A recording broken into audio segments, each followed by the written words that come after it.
Over 2,000 of the world's best Olympic sailors will travel around the globe, from Melbourne, Australia, to Miami, USA, Palma de Mallorca, Spain, Hyères, France, Medemblik, the Netherlands,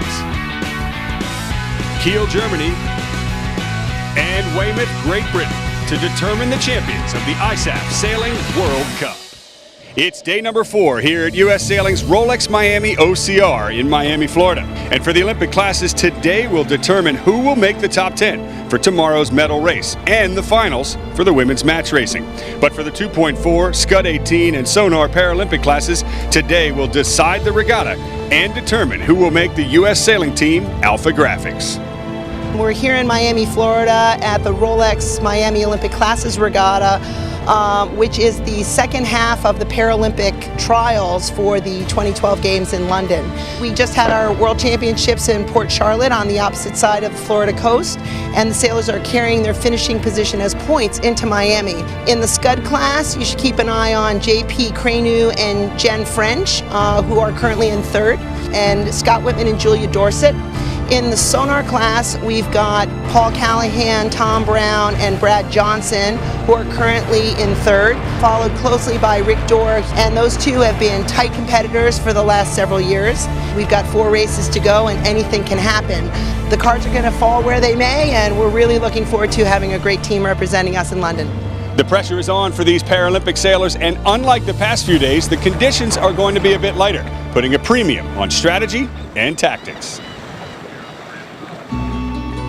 We begin with the 2.4 meters, where France's Damien Seguin has a 20-point lead over Canada's Paul Tingley. And the qualifying for the U.S. sailing team, Marc LeBlanc, is in front of that group. Here's the gun. A couple boats look very close at the committee boat end, but all clear. It's Tingley just to leeward of Seguin. The 2 boats at the pin end are the 2 front runners in this regatta. Up the beat, making the left side work, it is Bjornar Erikstad from Norway and Julio Reguero from Peru. Into the top mark, it is Erikstad in command.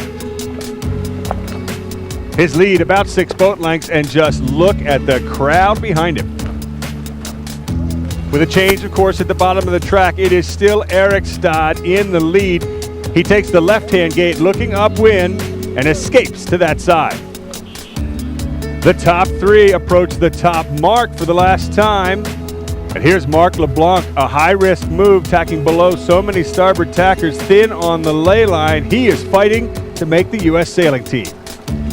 The 2.4 is similar to a Laser or 420 and lots of other boats that I've sailed, in the aspect that it's really just a tactical boat. I've got a main sheet fine-tuned because I've got one arm, and it makes it much easier to pull the main in the last 6 inches.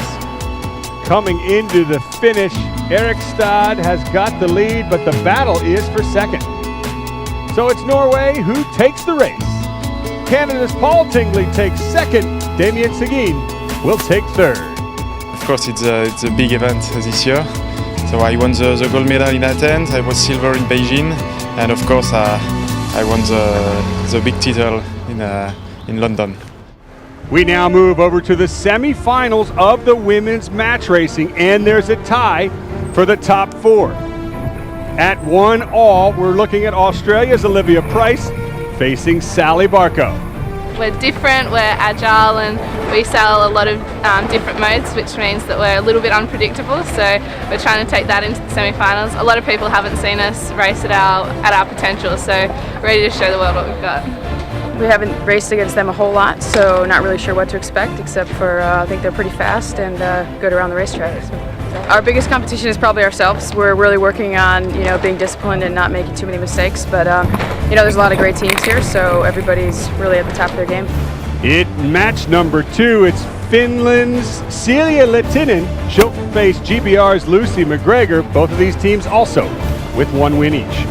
We haven't raced Celia in a knockout for quite a long time now. I can't really remember the last time, so it'll be a good opportunity to just, do some racing against her. They're a quick team, they're smart. I think if we sail, how we can, then we'll be all right. But it's not going to be easy.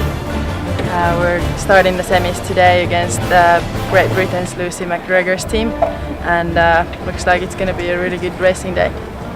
We're trying to get as much training as possible because I've been out for 5 months, so trying to get back all the old routines and get the spirit going. Lehtinen leads McGregor into the line and takes an early advantage of about a boat length and a half. Back in match 1 around the top mark, it's Price leading Barco. Here's the jibe into the mark, and here's where Barco makes her move on Price. Price tries to keep her air clear to Leward. 2 jibes later, the game is the same. Oh no, we could see a collision here. A luff from Price to Leward as Barco trying to keep clear. Definitely some flags flying there. And it's a blue flag. Barco cops a penalty.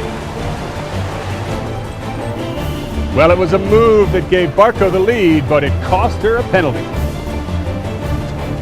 Remember, Barco has a penalty and she is slowing down, trying to draw Price into an overlap.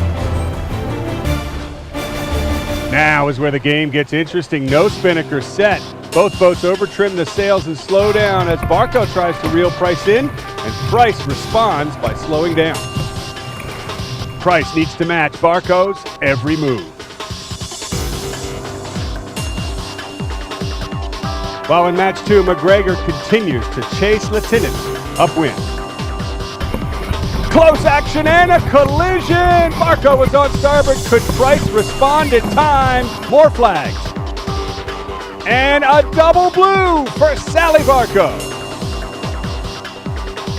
Sally spins immediately under the rules, rolls into a set, but Price pulls into the lead. And with that, Price goes up 2-1 over Barco. Match 2 has gotten a lot closer as well. Lehtinen only with a length lead over McGregor. McGregor has the advantage downwind and is trying to reel her in. McGregor did all she could, but Lehtinen takes the race and she'll go up 2-1 as well. Into the finish in the next match, and Barco has done what she needs to do to square up the match if she can just hold Price off to the line. There's the final jibe for Price. She'll go for the committee boat end. Barco's going to go here to the pin. It's bow to bow. It's going to be a sprint. The final jibe for Barco. The Australians catch a wave. They're surging forward. It is incredibly close. Who's going to win it? Barco to Leward. Price to windward. Blue flag, and Price has got it. And in match 2, McGregor's passed Lehtinen to square it up 2-all. The sonars are off the line first, and France's Gendron Bruno has a 2-point lead over the fleet. Here's the gun. Rough start for Bruno, and he immediately tacks out to port. The middle boat in this group is Rick Dorr, currently leading the challenge for the U.S. team over Paul Callahan. In the Scud 18s, Alexandra Rickham and Nikki Burrell from Great Britain are 1 point ahead of Australia's Daniel Fitzgibbon and Liesl Tetch. It'll come down to this final race. Off the start, it's Fitzgibbon all the way to leeward and Rickham to windward.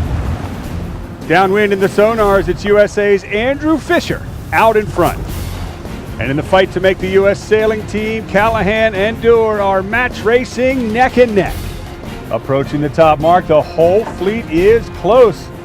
But it's going to be Fitzgibbon and Tetch from the left-hand side, placing a tack just in front of 2 starboard tackers to round in first place.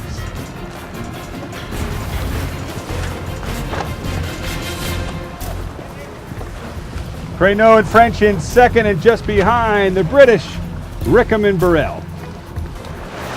French and Crayneau lead downwind in the Scud 18s, while upwind in the sonars, it's still Fisher. To the outside, it's going to be the Australians, and to the inside, it's going to be the U.S. team, French and Crayneau. The battle between Dorr and Callahan continues, with Dorr splitting to the right-hand side and Callahan here to the left. And the final race in the Sonars goes to Andrew Fischer. The Netherlands' Udo Hessels wins overall, and qualifying for the U.S. sailing team, it's Paul Callahan. The Aussies led at the top mark. The Americans led all the way around the track, but coming into the finish, the final race goes to Daniel Fitzgibbon and Liesl Tetch, and they win the regatta. But that second place was enough to give Jennifer French and Jean-Paul Curneau a spot on the U.S. Paralympic sailing team. Well, the light air never showed up today, but the action certainly did. Congratulations to the winners in the Paralympic divisions of the Sonar and the Scud 18. And in the 2.4 meters, France's Damien Seguin took home the gold, while Marc LeBlanc qualified for the U.S. Paralympic sailing team. Tomorrow will determine the winners for the Women's Match Racing Championship in the finals, and the top 10 in the fleet racing classes will move on into the all-important medal round worth double points. I'm Tucker Thompson. Join us tomorrow as we conclude U.S. Sailing's Rolex Miami OCR.